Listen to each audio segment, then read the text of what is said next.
Supreme! Peace! Who is that for? And we back. You know what I'm saying? Supreme Beast Boxing Talk. You know what I'm saying? It's your host, Cadillac Red. You know what I'm saying? I'm here with my brother. Okay. KG is my brother too. But Deuce is not here. It is Mom Deuce's birthday. So we're going to hurry up and get in and out so we can go ahead and get to the party. He had to go set up without us real quick. But we do got a fill-in. KG, what's up with you? You can hear us? What up? You can hear us? Yeah, of course. Okay, yeah, we got KG. And we got the we do got the field correspondent though. Yeah, I'm back. Mo got questions. You know what I'm saying?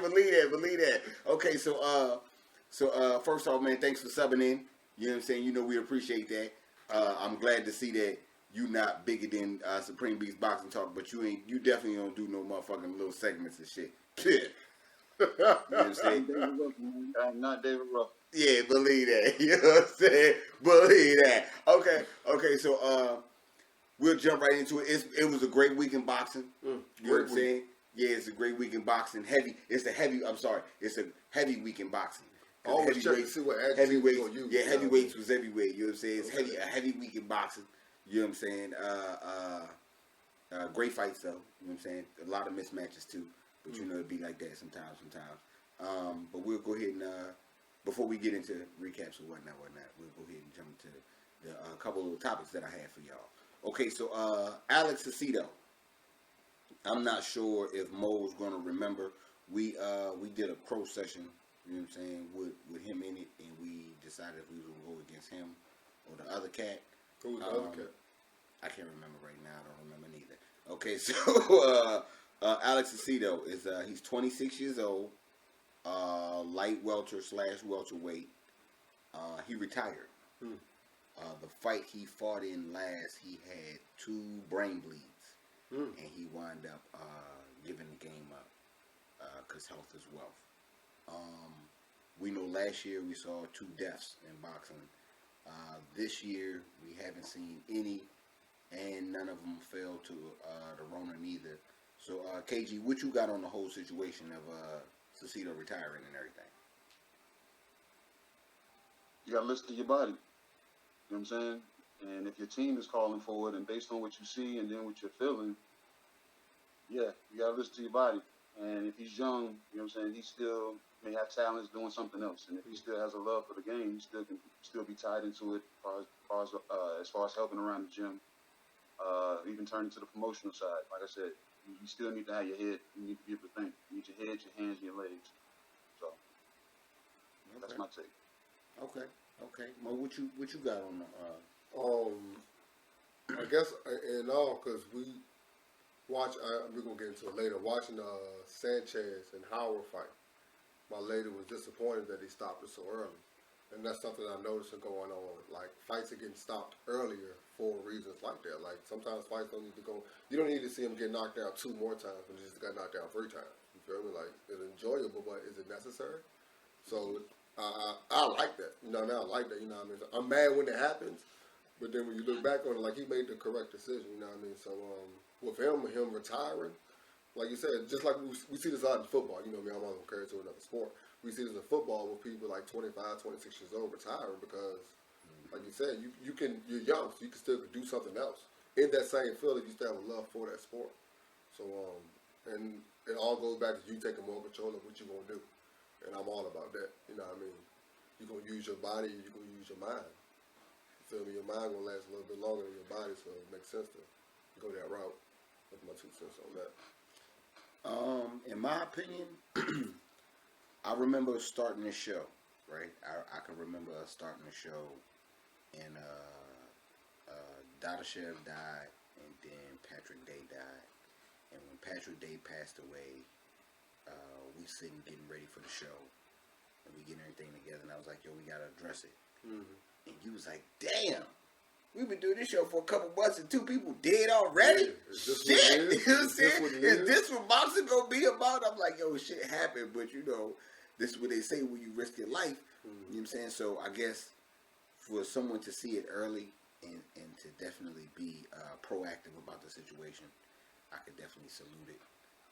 Definitely respect it. And I agree with KG. You can definitely be hands-on still with the sport. This doesn't mean that this is the end. Mm-hmm. This could be also a new beginning type of shit. So I definitely salute him and the best of luck to him in his ventures after boxing. But yeah, get yourself healthy and stay the fuck out the ring. No more hits to the head, man. 2 brain bleeds. Yeah. Let's just call that a wrap. All right. So from one essay to the next, Big Clem Beautiful. I mean, Cinnamon. I mean, Canelo, the biggest free agent in boxing. He split from Kool-Aid Spoon. I mean, you know what I'm saying? Stockings. I mean, Oscar De La Hoya. You know what I'm saying? I be getting their names mixed up because they're so deep in the streets with all these names and shit. You know what I'm saying? How to keep up with them. So yeah, he separated from the Fister. I mean, De La Hoya. You know what I'm saying? And now he's with he a free agent. He won in court. Everything worked out. Fanon and OG 78, they did a great piece when he was breaking down what the what the contract was about. They basically said, we want you to not go to court in the contract. Mm-hmm. We want you to have an arbitrator. Mm-hmm. You know what I'm saying? And it's like KG my homie, and me and you going to court. And I say, yo, you can't go to, in the contract it say you can't go to court because KG is going to be our arbitrator. Mm-hmm. He's going to be the guy to decide if something's right or wrong. You get the fuck out of here with that shit. All right, so yeah, so anyway, he won. He wins. He's a free agent. What you think should be his next move as far as signing with somebody or what, you know what I'm saying, promotional company he should go with? And who do you think he should fight next? Go ahead, Mo, you got it. Canelo's a big name, so I don't see him like going to another, do the music joint, to another label. I see him starting up his own label. You know what I mean? Far as who he should fight, I'm not gonna say who's the biggest name. I don't think he should fight the biggest name right out the gate. Maybe somebody that's close to that, and then the biggest name. I don't think it should be too much going on. Who was the last person you fought? Let me ask that then. Was that a last person he fought? I believe was motherfucking like Kovalev. And that was a fight. I mean, that was a caliber fight. Or would you say that was a tune-up or a bigger fight? It was rigged. It was a tune-up rig. All right. Well, so I guess it's time. I changed my answer. You know me. He needs to fight somebody serious. Who's in this class? He got a couple people he could choose from. Give me 3 and I'll tell you which one is the person he needs to fight. He could go all the way at the smallest weight that he could hold a belt in, and that'll probably be Charlo at 168. You can stop there. I mean 160. You can stop there. Oh no, no. Stop there. Hold on. That's what I want to see. Hold on. That's what I want to see. Hold on. Let me finish. He could go up to 168 and fight Caleb Plant. Well, he's a free agent like that. Like he can move and everything. Yeah. He can go to 168 and fight Caleb Plant. Or he could go at 175 and fight somebody like Bevel. Hold on. You know I like Big Head though. But I thought we had a date with him and not Better Beef. Oh, Better Beef. Okay. Yeah. But I thought we had a date with him and Caleb Plant though. That's a rumor. It's a rumor. It's not nothing in the works yet. Well, fuck it. That's the fight I want to see. I want to see that. Forget what I said a little bit earlier, because you know how I do. That's the fight I want to see. I want to see that fight. I like some names. Okay. I want to see that. Okay, so KG, what you got? What you got on all that? What you got on? Who he should fight next, and who you think he should? What label should he go to? Yeah, link up with. The thing is if Canelo's gonna want smoke, and if he's gonna want smoke, go ahead and go check out what PBC got going on. But we know he don't want no fucking smoke. He gonna go check in with ESPN, or he gonna damn hang around and keep floating around and keep them dodging mandatories, jumping weights, and then come back down and snatch them little titles here and there, or then fade out. And ESPN is top rank. ESPN, that's top rank. What is that? Yeah, that's top rank. Yeah, top rank. Yeah, he'll do some shit like that. And Bob Aaron McCurry, he'll love that. You know what I'm saying? So, and he'll get raped there too. You know what I'm saying? So, either way, but if you won't smoke, go check in with the PBC boys, and yeah, they got a nice little stable there. And Caleb Plant, it's a cool fight, but I want to see a Charlo fight. I want to see him actually get into the fight with somebody. Caleb Plant is going to be cool until he starts stealing Caleb's body away from him. I hate to say it that way. Caleb is got all the tools, but once he starts stealing his body away from him, Caleb gonna slow down. Canelo gonna steal the fight. So Okay. In my personal opinion, Canelo's been the money man and making a nice little chunk of change for a nice little minute. People started making a little bit more money than him. He had to do what he had to do and get up out of Dodge. Fuck the zone. So that's what happened. Yeah, you know what I'm saying? That's what happened to you. You know what I'm saying? It happened to you like that real fast. And I think, I want to say PBC's the move, but I honestly think Canelo being himself, he have his own promotional outfit, and he needs to go on a fight-by-fight or 2-fight basis with everybody. You know what I'm saying? Hey, yo, I got 2 fights for sale, $80 million.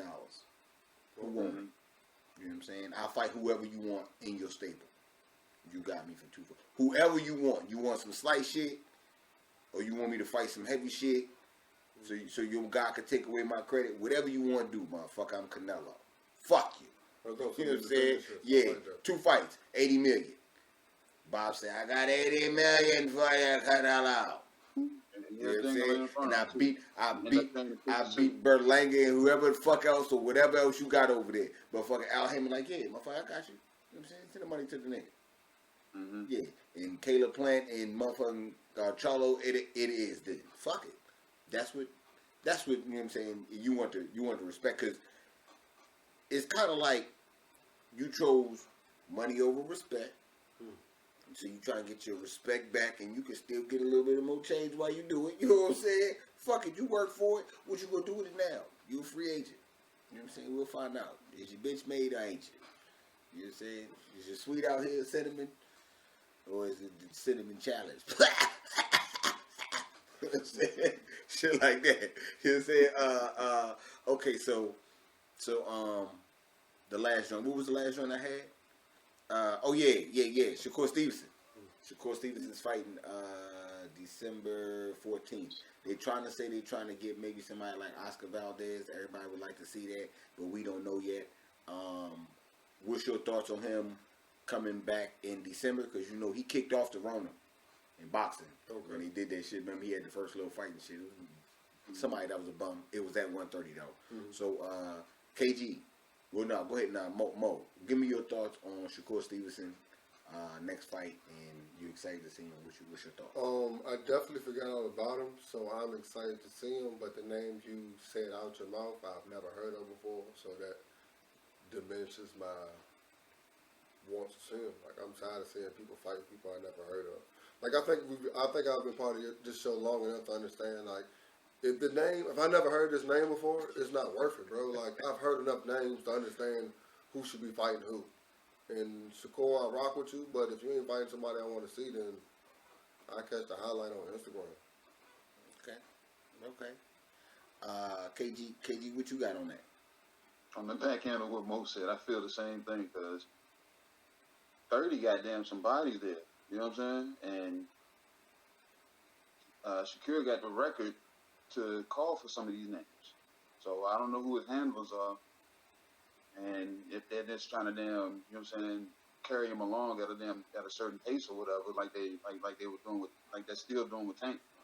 You know what I'm saying? Or what they're trying to not do with Tank, but with Shakur Stevens, I don't know who his handlers are. So I think there were better fights for him and probably better opportunity. I don't have the list of, you know what I'm saying, of fighters in that division right now in front of me, but we collectively know there's, you know what I'm saying, better comp, you know what I'm saying, for him right now.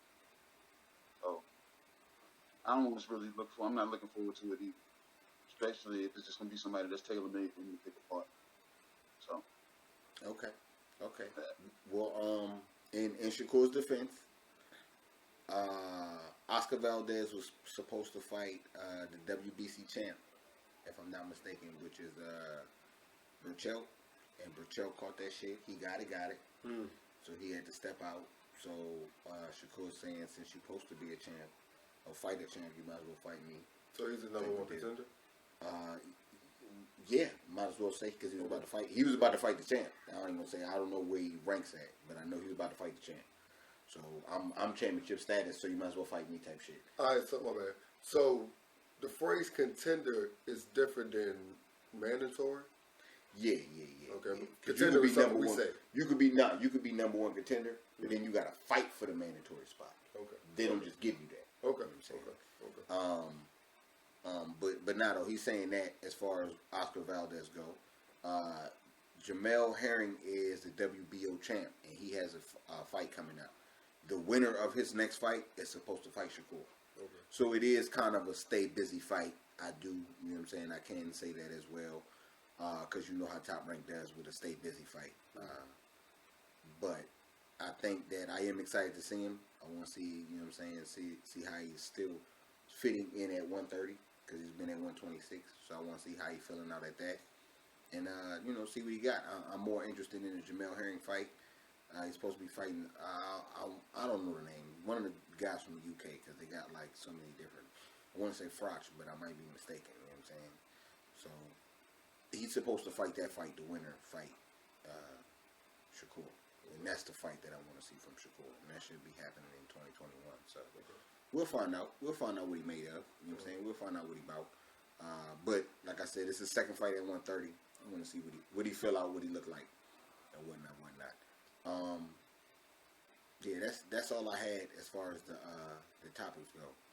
And shit, we'll go ahead and cut the break. And shit, KG, you say you gonna stick around for the last part, right? You gonna do quarantine talk with us? Yeah. I bet that. So yeah, we'll go ahead and take a break. You know what I'm saying? And we'll do the recaps and shit. All right. You know what I'm saying? We'll holler back at y'all in a little bit. All right. What up with it? What up with it? Supreme Beast Boxing Talk, man. It's your boy Cadillac Red. This is interviews though. Y'all know usually when we do interviews though, it's usually a boxer or a boxing influencer or someone that has to do with the sport. This is going to be something a little bit different. This is going to be something I like to call writer's block, where we like to get a book. We're going to break down the book and the author of the book, and we're going to, you know what I'm saying, get a little bit of history on them. You get to know a little bit about them and a little bit about the book to pick up or whatnot, because we all know, you know what I'm saying. Reading is fundamental. Read. Yeah, motherfucker. I ain't no criminal. I can't read, bitch. Believe that. You know what I'm saying? Yeah, it's SB ho. SB though ho. Supreme Beast. SB though. SB though ho. Supreme Beast. SB though. SB though ho. Supreme Beast. SB though. SB though ho. Supreme Beast. SB though. And we back. You know what I'm saying? Deuce is out, like how we said before. You know what I'm saying? So we got another sub in. You know what I'm saying? We got the OG Grandmaster Sensei. Mm-hmm. You know what I'm saying? Stormy B Man. You know what I'm saying? You here with us, right, Stormy? Yeah, that's good, man. What's good with you? Yeah, man. Can't call it, man. Can't call it. Enjoying today's festivities, trying to at least. Okay, so yeah, we'll get into recaps. You know what I'm saying? Last night recaps or whatnot. You caught all the fights, or did you only catch some of them? Well, it was like this. I caught everything that was on the zone, and I was switching back and forth to Fox because originally in my area, damn Biden was on, you know. So then I had to figure it out, and I found out they had it on Fox FS2 or something like that. So I was switching back and forth. So I saw the fight before Ortiz, but I didn't see Ortiz's fight, and it turned out that it wasn't much to see there anyway. So okay. Yeah, so I, for the most part, I was trying to catch everything. my TV. Did you catch all the fights, Mo? I caught fight. Oh, so you had you had the same biting issue. Yeah, what you know me about, yeah. Okay. So I want to say first off, Biden's fucking up. Starting off on the bad foot, buddy. Bad foot, buddy. Fucking up boxing. Interrupting boxing. You know what I'm saying? Interrupting shit. He can interrupt You know what I'm saying? football, soccer. Is that in any of your fucking plans? This is something car that racing, but don't interrupt. Yeah, you know what I'm saying? Tell us. You hear the sensei? Fucking up already. You know what I'm saying? I hope that he didn't put that in his plan. But anyway, my TV, I got the little smart TV or whatnot, and I got the Fox Sports app. I saw all of the fights because on Fox Sports, You know what I'm saying? Sport. They don't play that shit. Yeah, they don't play that shit. So I'll go off with that. You saw the beginning of the zone fights? Yeah. Okay, Yeah, so you yeah. saw did you catch Ray Ford versus Yep. Reyes? I was watching Ray Ford, man. He looked good. Yeah, go ahead and tell me you ain't seen none of the zone fights, right? No, I just saw a little bit of Yeah, Black Jesus. Okay, go ahead. What you got on Ray Ford? OG. No, Ford, he came out there. He was looking pretty good, man. I liked his combinations. He was hitting that cat with some real clean and solid shots. I liked his movement. He looked strong. And I just, of course, the opponent was not someone that was really in there to defeat him, but it was in there to give him rounds and everything. But he took him apart in a very workmanlike fashion, got him on up out of there. But I like what I saw from him because he was poised and he didn't waste much. He was very economical with his shots, and he was sitting down on his shots very well. He looked good. Like I said, that's the most I could say, you know. Okay. Okay. So I was expecting Ray Ford to do his thing. The left hand, the southpaw, that left hand he got is nasty, very accurate. He's very pinpoint with everything. Drop cuz. You know what I'm saying? He did him right. But I did the history on Reyes. Reyes, the reason he fought in that fight is because he's real good at setting up seats. And they thought they was going to have to set up like 200 to 300 seats in the venue. But it turns out it was because of the COVID. It was only a couple. Okay. But they paid him. So he only did like 100 seats. They paid him for like 500 setup. So he had to get it the rest somehow. So they threw him in the ring against Ray Ford. And Ray Ford beat him up. Okay. Yeah, well, you know, such is the business of boxing. You know, Believe that. You even knowing that end of things like that. You know, there was a time when I looked for as much information like that as I could, but boxing is really seedy, and you have to find what your niche is. And what I have learned over the years to concentrate on is the technical aspect of the fights and the matchups and what the fighters bring both mentally and physically to the ring. But like I said, once you start finding out the extended information like that, it could either make you more intrigued by the sport or it could really turn your love of the sport away. So it's like, you know, you have to find that medium when it comes down to boxing. Okay, so I saw on the PBC card that you missed, I saw the Carlos Negron versus Rios. Mm-hmm. I saw that fight. Now that fight was hilarious. Did you catch the replay of that or anything? I haven't had a chance to catch it yet. I was going to look you for ain't it, really but missed I nothing. didn't see it yet. Yeah, these two dudes was big and out of shape. I want to say Rios. Yeah, Rios. Rios didn't have enough in the tank. I want to say it was probably like a 6-round fight. His gas tank ran 3 rounds. He was tired. He was getting beat up. He fell. Said the dude. He said he hit me in the back of the head. The referee said, "Okay, that's fine. You gonna get up?" He was like, "All right, hold on, but you got to give me a minute, though. Give me some time. Let me get it together." Then he tried to get it together, and it just didn't work out for him. Negron looks like he's gonna be. He could have fought Ortiz, did better than. And we'll go. Listen, that's like when Deontay knocked out Bermane Stiverne in the second fight. Yeah. And Stiverne got up and looked at the ref and said, "He hit me in the back of the head." Well, maybe his fist came out the back of your head because absolutely. That's what I'm saying. That's what I'm saying. Okay, so the next fight I saw was the Coffee versus I forgot the white boy name. He fought somebody, man. Big Coffee. I remember he fought in the last fight. He is a great sparring partner. You didn't see none of that neither, right, OG? Coffee. Wasn't he fighting the guy? What was that guy? A Bill or something like that? Yeah. I caught a glimpse of that because that's when I was switching back and forth. So I did see a little bit of that action. So when he went down, he went down from what appeared to be a shot to the body, But he got up saying that his arm was hurt or his Yeah. hand or his arm was hurt or something. Okay. But he got counted out. He's been a sparring partner. He's been a guy in there, you know, to give people rounds. But when guys start doing stuff like that, if he was truly injured, which is a possibility, you know, if he was truly injured, if he hurt his arm or tore a muscle or something like that, maybe it's time for him to find something else to do. You know, I keep talking about these fighters. It's like a lot of the guys, you know, they spend a lot of time in the gym and then they'll take these paydays and stuff, even knowing that they may not win a fight or whatever, but this is how they earn their living. There's a better way to earn your living than getting hit upside the head, punched in the face. But when you start to age, that's when it can come really bad for you. And I'll have more to say on that later. Okay, well, to me, cause the white dude tore his bicep. Okay. So he swung a punch towards bicep, said and Coffee hit him with the hardest rib shot that he hit him with all fight, in my opinion.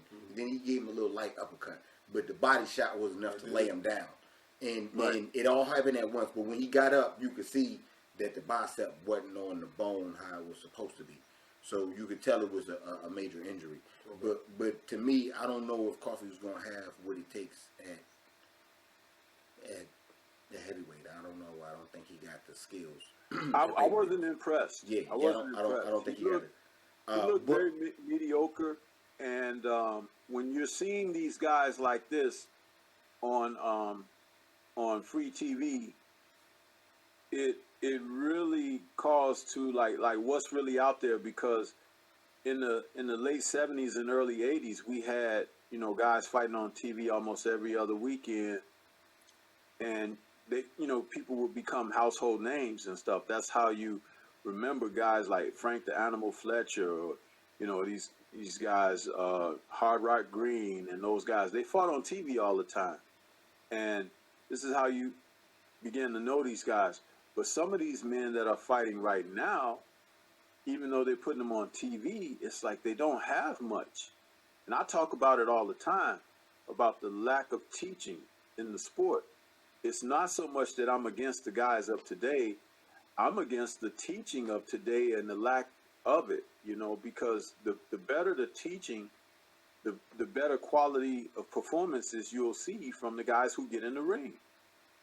You can't fault guys who aren't displaying because they haven't been shown.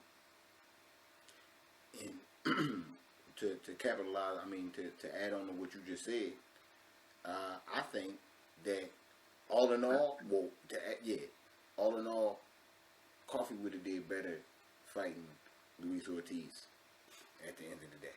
There you go. Absolutely. All right. Okay, so the next fight that I saw was the Sanchez Howard fight. That's fine. You caught that one, right?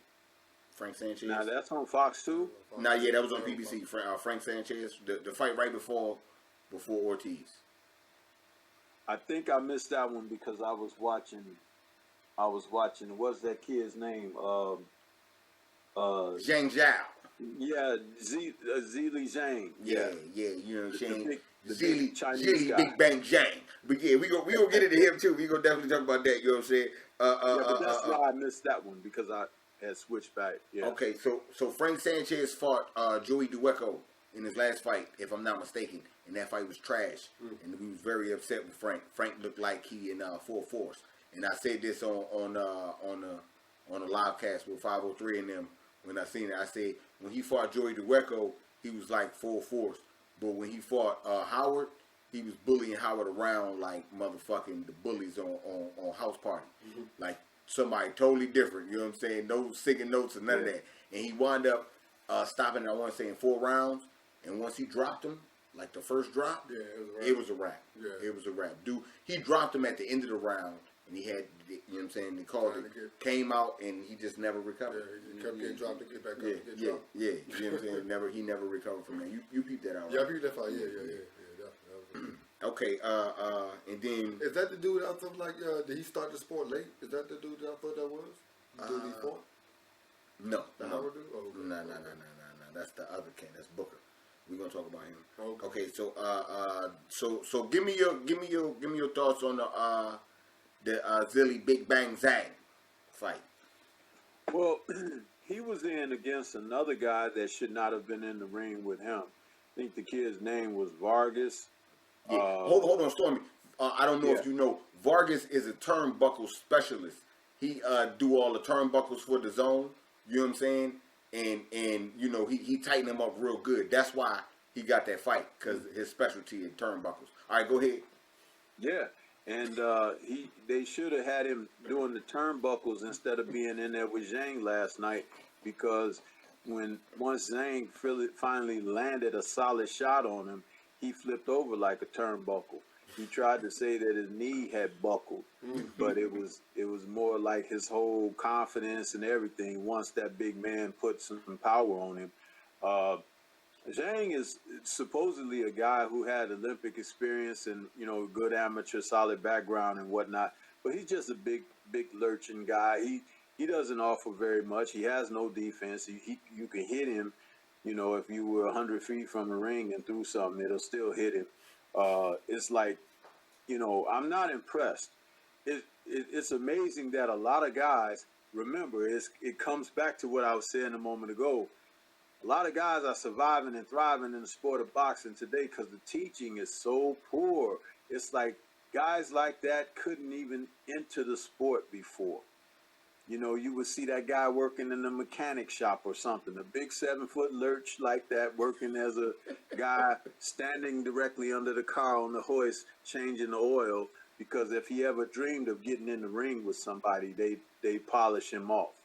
You know, but today, like I said, the teaching is so poor, guys like that can have a chance to have their hat thrown into the arena. So, not impressed with him at all.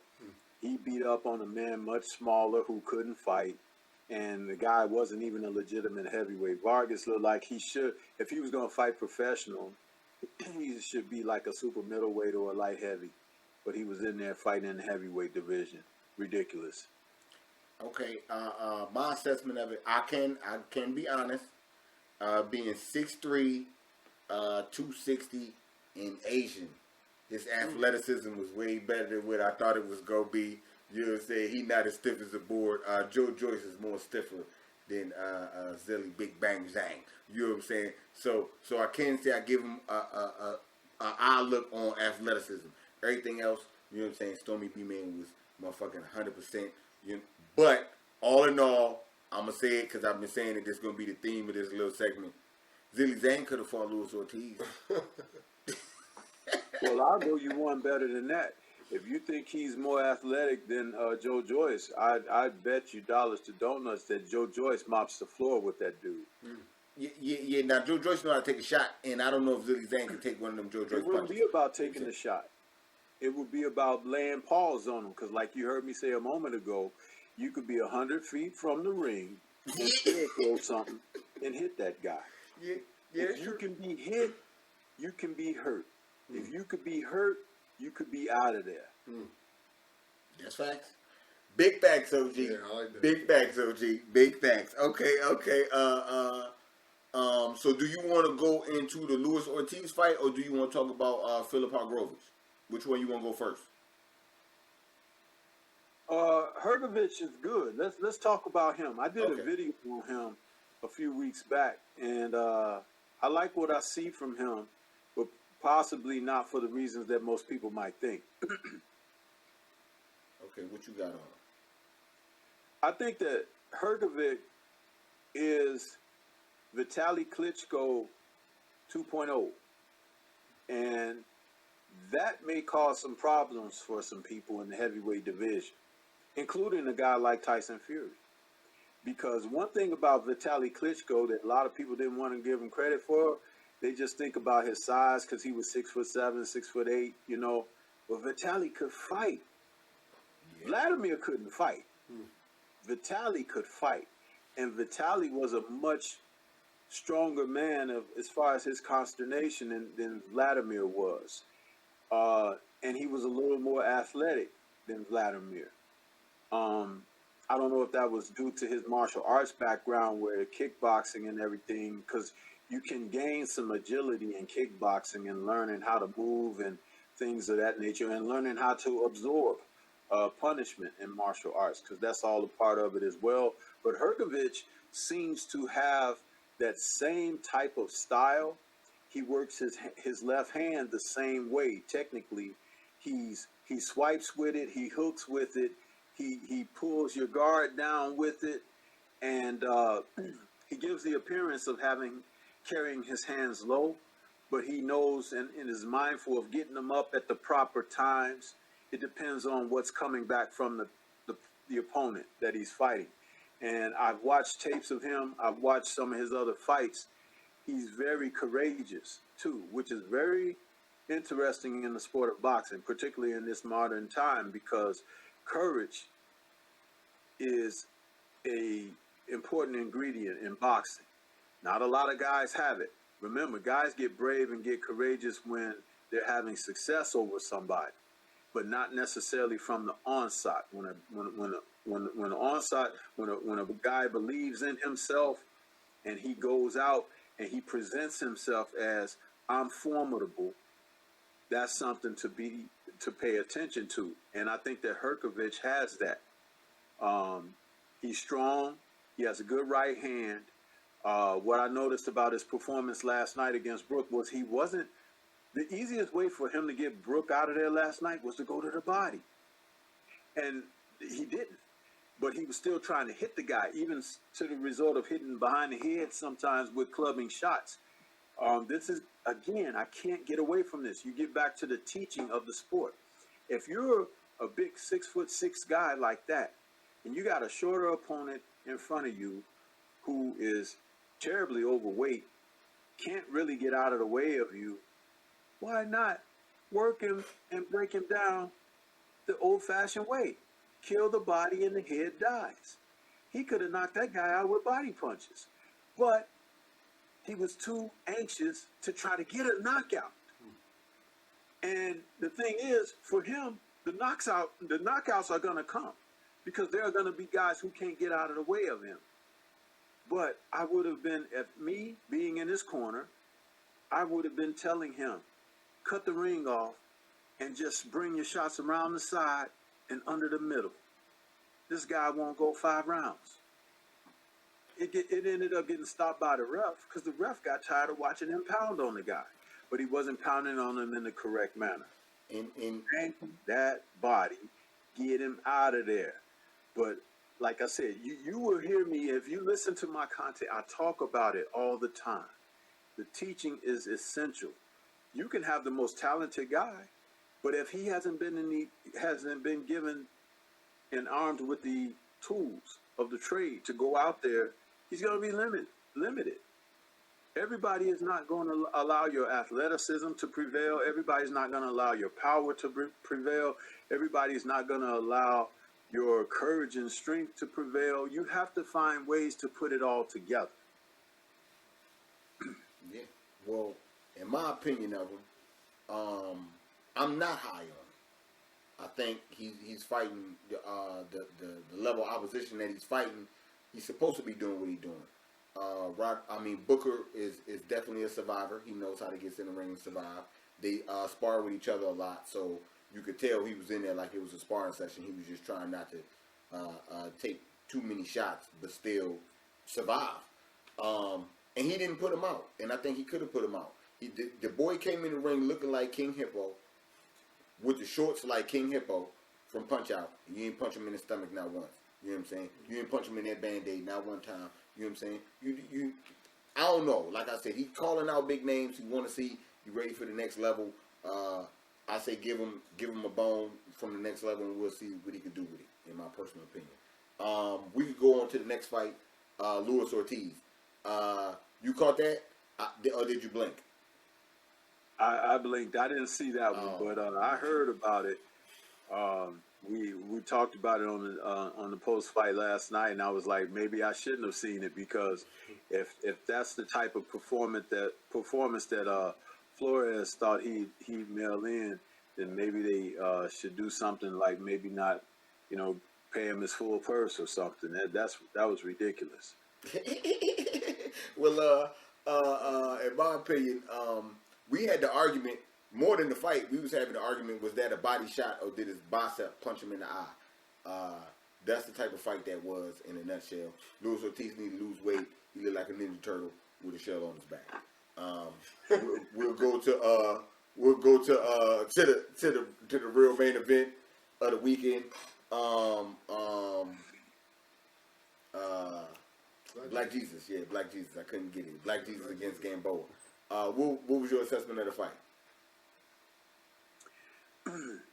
I thought going in, it's going to be a very interesting fight for Devin Haney because of the experience that Gamboa brings and the fact that, Gamboa's last, fight test or whatever was against Tank Davis, being another young stud coming up. He would be determined to not become a highlight reel for Devin Haney, and Haney was going to have to win in a decisive manner that may not equate to what Tank Davis does, because he doesn't have Tank Davis like power or anything. He's a little bit younger than the other guys, which again, that doesn't always factor, but for him, when you're talking about strength factoring, I think that is something. Now, as far as Haney's performance, he won every round in my book. He boxed very intelligently. He knew where he was in the ring at all times. He understood the real estate. I enjoyed seeing him survey the landscape as he was in there with this guy. And Gamboa could have been penalized by the referee for so much holding that he was doing. You would have thought that he was maybe trying to flirt with Devin Haney a little bit, how he kept grabbing and reaching out to him. But my single and foremost point of displeasure with Devin Haney is one that I attribute to a lot of the fighters of today as well, and that was carrying that left hand so low. If I had a nickel for every guy that does that and how often they do it, I'd be approaching billions by now, because these men go out there and they come into the gyms and they try to fight and emulate what they've seen instead of the coaches and trainers teaching them properly. When you go out there and you carry your left hand low, okay, the old boxing teachers always taught that the best time to hit a man is when he either is trying to hit you, because that's when he's open. You have two arms. Your arms are supposed to be in a defensive position when not punching. If one of them is low, it is not in a defensive position, and therefore you are open where that hand is low. A skilled technical fighter can exploit that every single time. A few weeks ago, we did a retrospect on the 46th anniversary of Foreman versus Ali. And as we called that fight, we talked about Ali in the opening round against Foreman. Nobody thought he'd ever do this, but he threw about 10 right-hand leads on George Foreman in the first round, trying to knock George Foreman out. That was never a foreseen landscape of game plan, but Ali was smart enough, a technician, a boxer, that he recognized that George walked in on his opponents with his hands low all the time because people were in fear of him. He was knocking everybody out, and nobody was willing to do what was necessary. Those right hands changed the whole complexity of the fight for Foreman because he had to worry about getting hit. Big facts. You see? And once he started worrying about getting hit, Ali stopped all of that aggression right away. From then on, it became a mental battle. And as much as people want to talk about how physically strong Foreman was, Ali was even stronger. And he was holding him and pulling him in and making Foreman wrestle away, wearing him out. Plus mental fatigue from getting hit with those straight right hand leads in the first round. he taught him a lesson about that. So getting back to Devin Haney, the young man has the world ahead of him. He's already a better boxer than the other guys, right? That's in his peer group and everything. He's a better boxer. But how much better could he be if he did things technically right? Because you have athleticism and agility, that doesn't make up for not doing it. Do it now so that you'll always have something to fall back on later. When the athleticism goes away, you age, you get slower, your reflexes are not the same, but muscle memory, that doesn't dissipate. No. So if you remember to keep your hands up, that's the last thing you do. Look at Gamboa in the fight. Gamboa kept his damn hands up, and he was getting hit still because he was fighting a younger, faster, quicker guy, which is why he couldn't pull the trigger as much as he wanted to, because the younger man was too much quicker. If he opened up too much, he could receive incoming too much. You understand? So it wasn't that Gamboa was stupid. You see, he realized this aspect of the game. So Devin looked very good. But imagine if he had that left hand where it was supposed to be, shoulder high, shooting it out there from the shoulder and not bringing it up from the waist. Now, some guys, I've heard them say things like, well, I see things better when I keep my hand low, or I feel like I can get, you know what that is? I'm going to tell you. It's like when your parents tried to tell you something when you was young, and you try to make what you do sound unreasonable, but they're telling you they've lived twice your lifetime. But you think you know better than them, so you're going to do it this way, and then you mess up and get your butt burnt, and now they got to take you to the hospital and get you bandaged up. You see? But it's the same adage. You can't tell me that you know better when I'm trying to teach you, because for what you think you know better, I already know what to do for that. Which is the example I gave of Ali and Foreman. Foreman came out with his hands low like he did amongst some of the other guys, Frazier, Norton, and those guys, Quarry. And guess what? Ali was piecing his butt up. And it messed George up psychologically. He didn't fight for a long time after that. And then when he did fight, he fought a host of guys that he had a Foreman versus the Fabulous Five one night. He fought 5 men in one night, all bums, but that was for him to restore his psychological strength and get his confidence back. Think about that for a moment. Mm-hmm. You're a former world champion, and you're going to have a circus act of a return bout against 5 guys in one night, but none of them could beat you. But you're doing this to show some type of physical prowess? How about getting your damn boxing skills together, brother? You see? But that's the type of impact Ali had on him, and the defeat that he had to Ali. People don't talk about that, but I was around. I saw it, and I'm able to tell you guys about it. But Devin Haney looked very good. He boxed an excellent fight. He won every single round, and he didn't get touched. He didn't come out with any cuts, scrapes, nothing, none of that. He looked good. And even in the last couple of rounds, he tried to turn some heat up in there, which was, it was okay that he tried that. But more than anything, the fact that he went 12 championship rounds with a former champion, that's an experience that nobody can take away from him. Absolutely. That's data that is stored in his data bank now that he can take into the next fight. Because I'm certain that something that occurred in this 12 rounds will come up in another fight of his in the future. And because he went this 12 rounds, won them handily, he'll be able to handle that plus whatever is brought to and store that up. You see, and that's what it's about. That's why I prefer that fighters like Haney can do what they do. Knockouts will come. The man is still 21 years old. He's not even a full man strength man yet. So imagine that, how much, he has on his horizon. So when you know that a man who can get somebody out of there, that's fine. Tank can get guys out of there. But when Tank boxes a guy who can take a punch and can still box and hit back or whatever, Tank gonna be in trouble.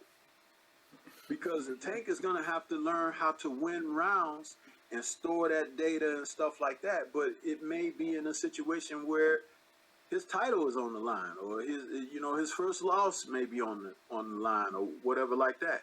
In the meantime, Devin is learning, hey, win the round. Best the guy.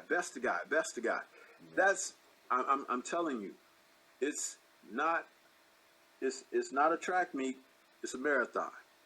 You see, when you're talking about your career. And that's what's going to make him a little bit better than some of the other guys. I love what I saw from him last night. Okay. Mo, you saw the fight. What you got? I still didn't get my official jersey, so it's kind of choppy. It's choppy. Yeah. So I'm not gonna say I wasn't really impressed by Haney to sit there and watch it. But I did like what I did see in those glimpses. He kind of reminded me of Floyd. Like, he get in there, get some damage on it, get him out of there pretty clean, you know what I mean? So I did enjoy that. While the fight was going on, I did see people posting, like, Tank got him out, you know what I mean? What is Haney doing? And I'm thinking, like, but Tank took 11 rounds to get somebody out. They got injured in the first round, but that's, I guess you're going to cook it out a little bit later or whatever. Yeah.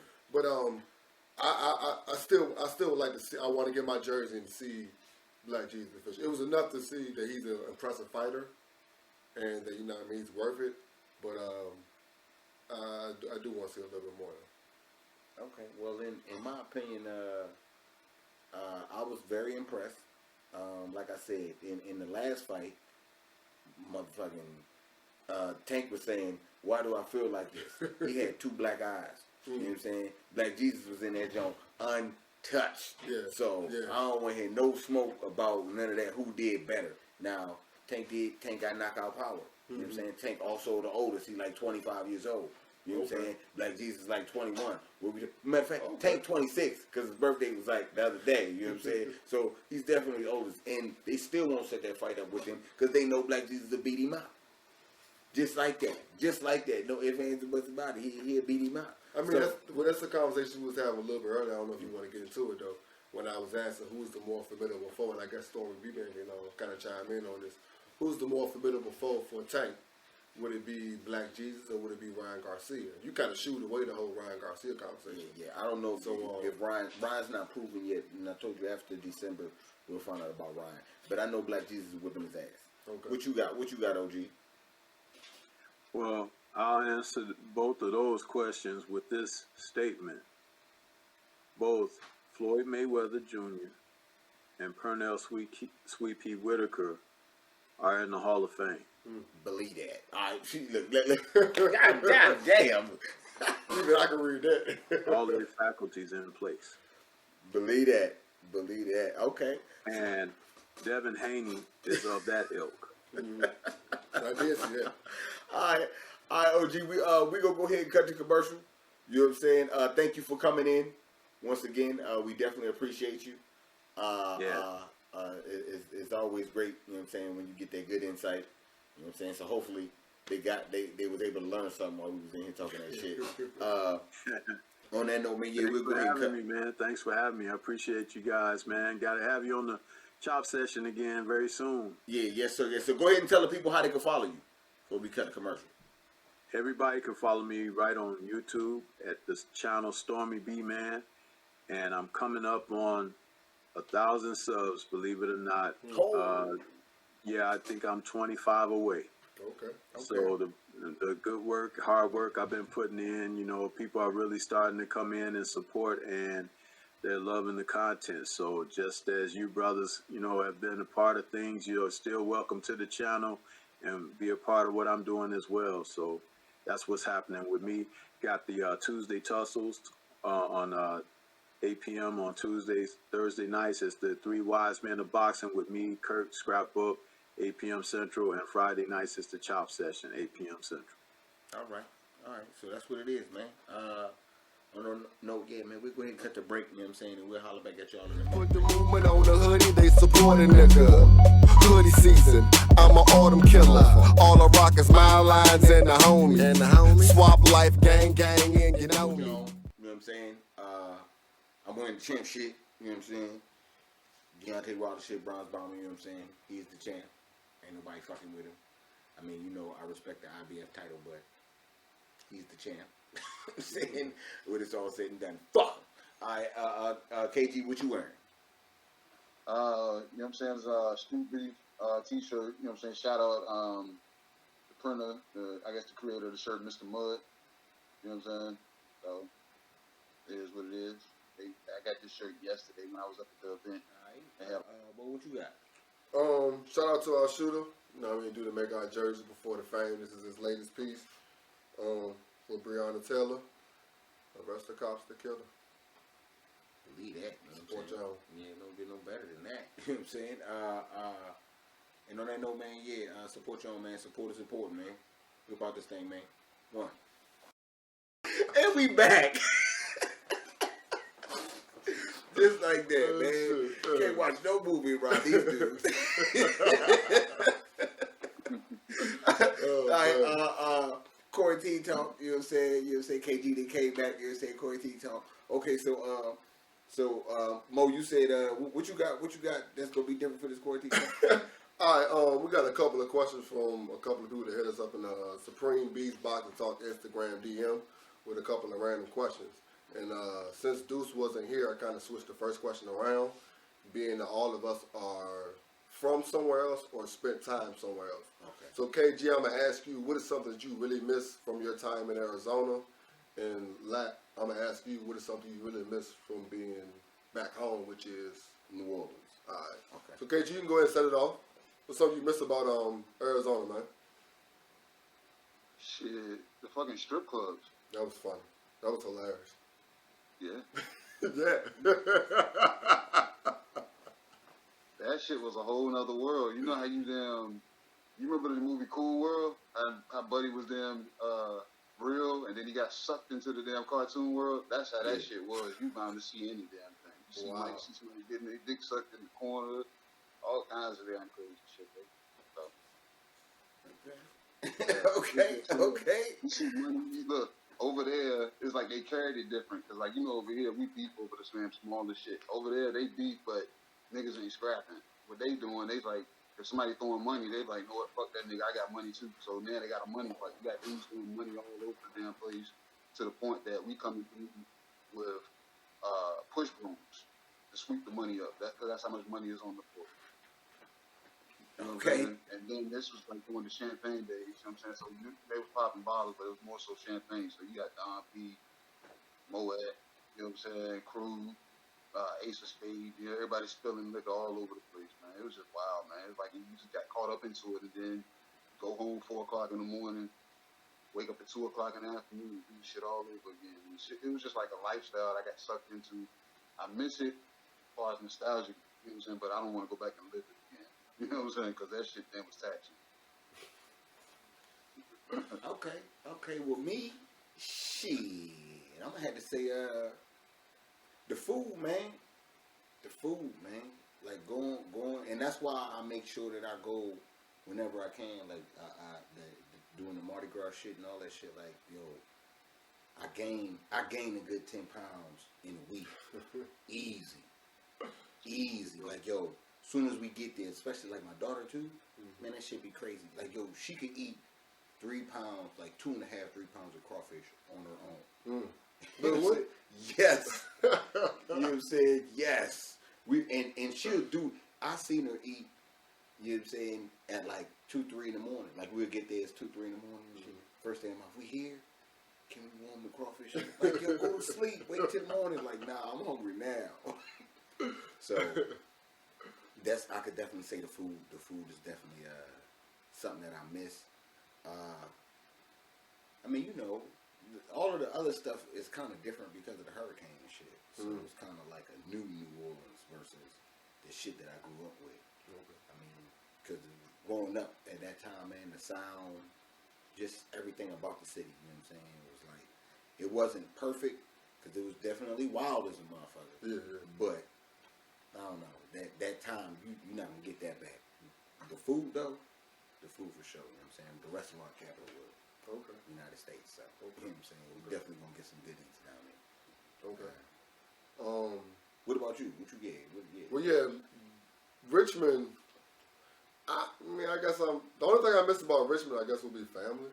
It really just as simple as that. It's just family. Because the only time I spent in Richmond, I was dumb young. Like I was in my 20s. So everything I missed was the fun stuff. But I'm over that age, so I don't really miss it. All I really miss is family. You know what I mean? Because every time I go home, I damn near get lost because it looks so new. Yeah. Like KG, I be getting lost when I come back home, dog. Like shit looks so weird, dog. Like they be building up new shit. Every time I go through downtown, there's a new building I've never seen before. They got fucking roundabouts in places they don't belong.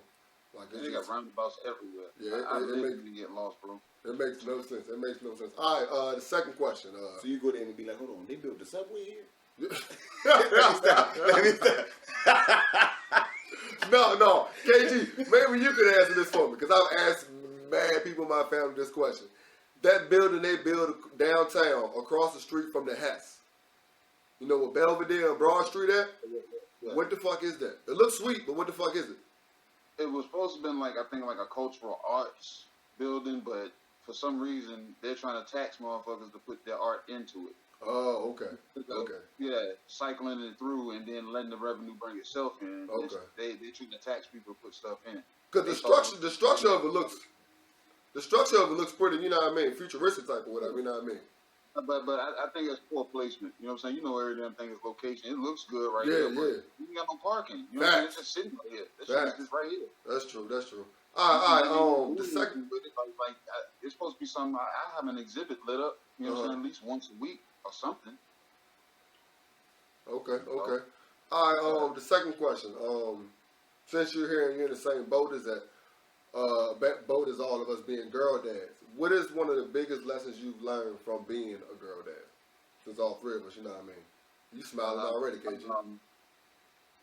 Then your kids are not the same. You know what I'm saying? And that's whoever has girl, boy, girls. But as far as girls, they're girls, but man, they're not the same. And yeah, they're not gonna move the same way, and then it's gonna have you tight in the chest sometimes. You know what I'm saying? But I love it, and at the same time, that shit damn grind your gears too. You know what I'm saying? Because you're dealing with two different personalities, but at the same time, they love you differently. You know what I'm saying? Like one of them, when she sees me, it has to be a hug. Okay. The other, she has to come and, you know what I'm saying, post up with me and try to read me, and then the conversation starts. So, like I said, you know what I'm saying, I'm learning from them daily. So, like I said, it's a joy to see for real. So, Okay. salute to all the girl dads out there. Facts. Believe that. Well, me, what I can say I learned is patience. You know what I'm saying? Definitely patience. I don't feel like KG, man. I feel like my daughter like a spitting image of me. You know what I'm saying? Yeah, I agree with that. Like she acts a fool, like a cold fool. So I could definitely say, you know what I'm saying, just patience though. You know what I'm saying? Learning how sometimes you can't, is 1 + 1 = 2, but you gotta explain it and you gotta break it down and why and what is 1 and all that other stuff. So those things I could definitely say, you know what I'm saying, I learned. You know what I'm saying? I could say the biggest key I learned is patience. I would probably piggyback with the same thing, being patience. And the only reason why I asked that question is because usually, you know what I mean, when you're growing up, you think about having a junior. You feel me? You don't really think about, when you have a girl. So when you have a girl, it's kind of a shock for you, you know what I mean? Getting used to that or whatever, but when it brings, like I said, to me being a Gemini, I don't know if it's just I'm already emotional, but they bring the emotion out of you and it plays off of the patience. Like, you have to take your time with everything. Where with your boy, you probably would let him figure stuff out. That's the one thing I know. With your boy, you wouldn't mind letting him figure stuff out. With your daughter, you don't want her to, you know what I mean? That's my 2 cents that I've learned from it watching, you know what I mean? Yeah, I don't know. I feel like with a boy there, and they'll be more willing to learn from you to figure it out versus the girl. Like, I could do it myself. And it's kind of different because my daughter has always been right beside me, so she is like kind of like you said with Whit, like she is kind of the spitting image of me too, far as how she acting and all that shit too. You know That's what I what mean? my kids are. Yeah, I got yeah, one yeah. I can't show on them both nothing, but I sides, can't show her. Yeah. That's I just can't- like I now, can't show her when like you make it to the moon, you got the sun on one side and the damn cold on the other side. That's how they both are. You know what I'm saying? And then at any given time, they Yeah, switch because up. you got two girls, homie. Yeah, see, that's what I'm So saying. they right there. They right there. So they've always been at the hip. Mm-hmm. And that's why I say I get to experience both. And some shit, you sit there, you be like, all right, I see why you did that. Yeah, and then other definitely. things, you be like, motherfucker. Yeah. You know what I'm saying? But yeah, I don't know. but that, you see yourself in your kids, but then you start seeing they damn, you know what I'm saying, their personality damn shine through. Yeah, You know what I'm saying? So definitely see. my kids are like me, but at the same time, I'm seeing them. You know what I'm saying? And the shit cool as hell, but yeah. But yeah. But yeah. All right, the last question, we'll go ahead and take it back into boxing. And I understand our weight class, the weight we are now will probably put us in a particular weight class. But what is a weight class you think you will be successful at? Do you think it's actually the weight that you're supposed to be in, the weight that you are now, or would you move down, or would you move weight to what? Or since y'all know more about boxing, organize that question a little bit better and answer it. Okay, KG, what you got? All right, to be honest, I would be a heavyweight. I don't want to be a heavyweight because of everybody that's heavyweights now. Everybody's 6'4" and up, 240, 250, and I'm only maybe like 222 right now, 6'2". I'll probably have to cut down and tough it out at cruiserweight. It'll be boring down there because nobody's there, but if I can get off, then I can go in there and make a little bread while I'm there. Paychecks. It'll be cruiserweight. Okay. Me. Okay. So first off, boxers that walk around weight is definitely not their fighting weight. That's So I right. don't give a fuck what none of y'all say. Yeah, we'll say we're gonna definitely start off there. But damn, I don't know, because I don't know if I could lose that type of weight and be effective. You know what I'm saying? And the reason I say that, when I was locked up for like a month, right? But I was in a fucked up place where they fed you real bad. So I wasn't eating none of that shit. You know what I'm saying? And the commissary that you can get is so-so. So that shit'll fuck you up too. So motherfucking, I'm like eating what I can, but I lost like 20 pounds in a month. Yeah. I got out, the motherfucker I was fucking was like, yo, I will give you some pussy, but do you want a sandwich? That's how bad I was. So I was like a good 150, you know what I'm saying? I walk around 170, I was like a good 150, 149, you know what I'm saying? So I probably could afford that 154. But yo, I'd have been so weak. Yeah. He would have punished me. Big ass Charlo would have heard it and they would have punished my ass. I ain't got no smoke for them like that. I didn't have enough, like I said. But then we talking about in the perfect world, right? You know what I'm saying? Like we had the opportunity to train and shit, right? Yeah, definitely. Yeah. So I can see Red being at 47, and then they gradually work them up to damn 60 or something. You know what I'm saying? Yeah, Because like me, at no point in damn life I would ever want to see heavyweight. Yeah, I'm somebody that I see a weak ass nigga at a title, and I say, no, let me go snatch this, and then I'm gonna hang it up, or I'm going back down to cruiserweight. I don't want to be a heavyweight fighting as a professional, straight up and down. Man, you tripping? I be 154 and I be motherfucking on Golden Boy shelf. collect the annual paychecks. See, I got me locked up. You know what I'm saying? I do a little bit of Spanish. I be Panama everything down. You know what I'm saying? Repping, not fighting nothing. You know what I'm saying? I always come up with some type of injury, COVID, all that shit. You know what I'm saying? Get my little check. They send me like whatever clip. You know they gonna pay me. Card at all.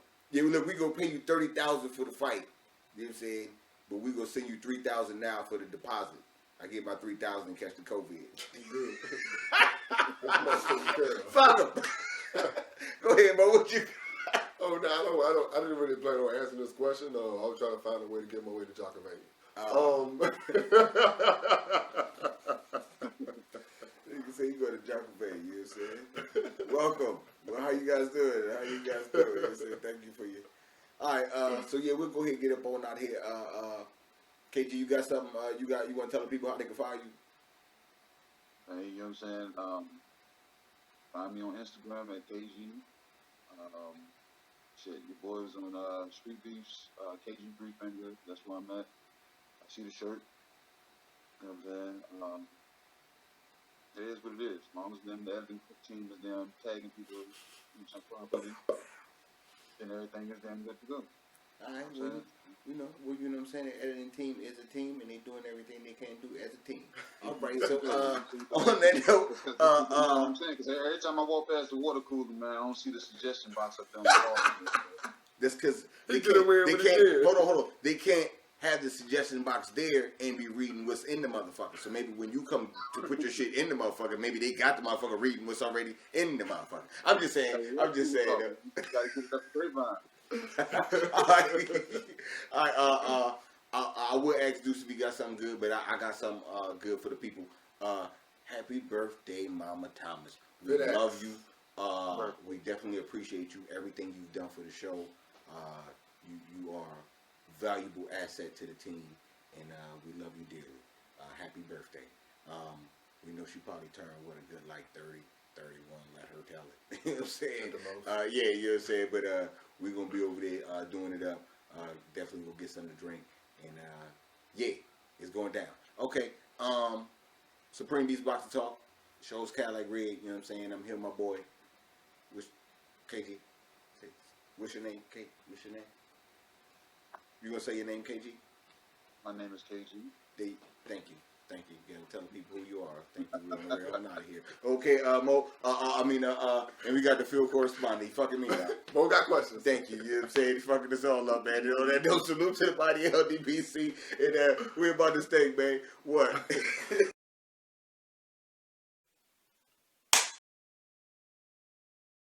Huh? Got a Street Beef t-shirt. Yeah. That'll work. You can do support your own with us, then. That's cool. That's cool. She got a new phone. All right. I got to check with you because you be too big to some segments. Hey, cut it out, man. You know what you do after that. You was up here yesterday for the fights and shit? Yeah. Nice turnout? Yeah, man, they had them 75 fights. 75 fights? Fuck yeah. I was like, God damn. Some fights were going on at the same time though, right? They started at like 11:30. No, I'm saying were there multiple rings or 75 fights in one ring? Based on yesterday, it's driving them to them start building the second ring, and they're gonna have it up by January. So hold on. So 150 niggas fought yesterday in one ring? Yeah. Oh, them niggas in that 73rd fight definitely caught the COVID. Hey, so y'all niggas was in ROTC and shit, or y'all was like in military school? Military school. So we wore every day. Oh shit, y'all had to wear uniforms and shit? Every day. Uniform every goddamn day. But we had formation every morning. So while you going into class, you're walking past all 180 of us outside doing military shit. Yeah. And then 2 periods later, I'm in class with you and you got jokes. Like some of us are cool with you, and some of us aren't. Like some of the military cool. Like KG played football. I played basketball. We play basketball for the school that you go to though. We're just inside of it, you feel me? So we're cooler with y'all than some of the other niggas, you know what I mean? But yeah, that shit was we was Armstrong motherfuckers in uniform every day. Mm-hmm. That's all.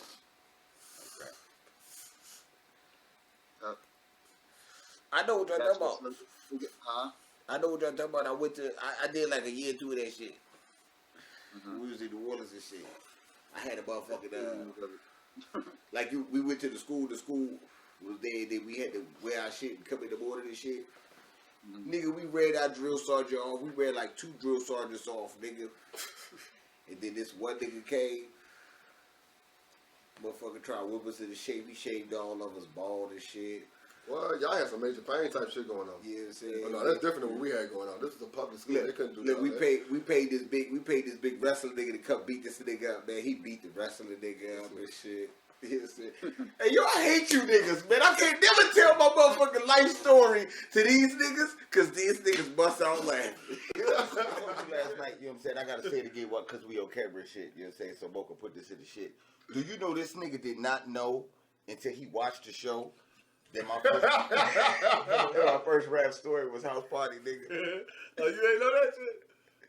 Nigga, I'm riding back from DC, dying laughing. And when the ride movie, like, what's going on? Like, bro, I did not know he's Spanish. He has no idea about the story I'm about to tell this nigga. He has no idea about the story I'm about to tell this nigga, yo.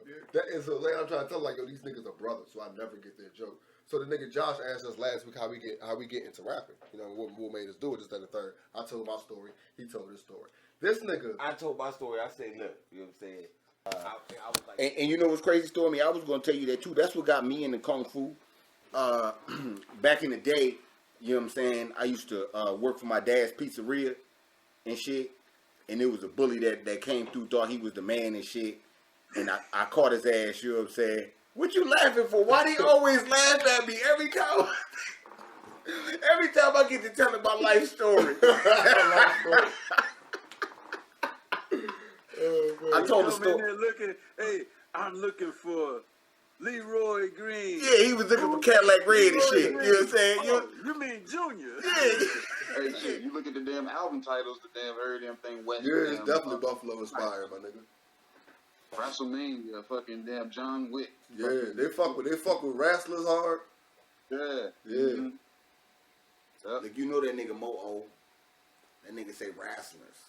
With an A. Wrestling. With an A, right? Yeah, wrestlers. All right. So what's up, man? You got one? You got one for him?